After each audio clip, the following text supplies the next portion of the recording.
ወፍራም ሆኖ ደግሞ ፊታችሁ ለከሳ ሰዎች ይሄንን የአክቢ ኦይል ብትጠቀሙ ብዙ ለውጦች ነው የምታገኙት። በኬሚካልም በተለያዩ ዋይትኒንጎችና ፊታችሁ የተጎዳ ሰዎች ለፊታችሁ ብዙ አይነት ቪታሚኖች ስለያዘ ፊታችሁ እንዲወፍርና እንዲዳብር የሳሳውን ደግሞ በደንብ ወደ ነበረበት ተፈጥሯዊ መንገድ እንዲመልስላችሁ ያደርጋል። የአክቢ ኦይል እኔ ማታ ማታ ነው የምጠቀመው።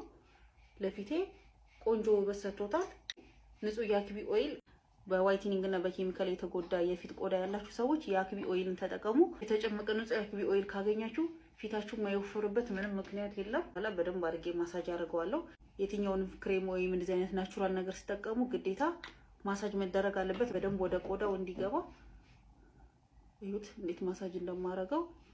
በደንብ እንደዚህ በእጃችሁ ታጥቦ ንጹህ አድርጋችሁ በደንብ ማሸት። አካባቢ የስማይል ላይንም እዚህ አካባቢ የማርጀት የመሸብሸብ ምልክት ካለው በደንብ እንደዚህ ሊፍት እያደረጋችሁ ማሸት ያስፈልጋል። ይሄንን የአክቢ ኦይል ተጠቅማችሁ ብዙ አይነት ቪታሚኖች ስላሉት ምርጥ ምግብ ነው።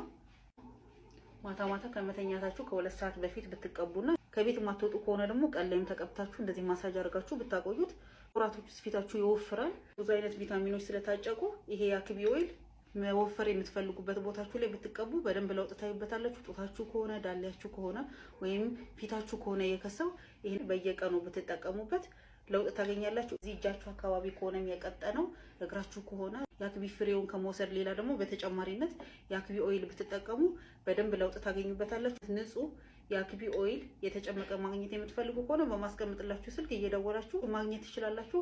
የአክቢ ኦይል እንግዲህ እኔ ከምላችሁና ከምናግራችሁ በላይ ብዙ ጠቀሜታዎች አሉት። የአክቢ ፍሬውን ፈጭታችሁ መጠቀም የማትፈልጉ ሰዎች፣ ሰውነቴ ወፍራም ነው ፊቴ ብቻ ነው የከሳው ያላችሁ ሰዎች ደግሞ ይሄንን የአክቢ ኦይል በመቀባት ፊታችሁን ብቻ የምትፈልጉበት ብቻ ማወፈር ትችላላችሁ።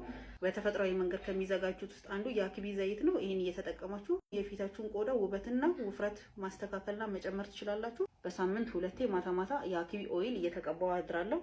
ለመወፈር ብቻ ሳይሆን ለፊታችሁ ምርጥ ምግብ ስለሆነ ይሄንን የአክቢ ኦይል እየገዛችሁ ተጠቀሙ።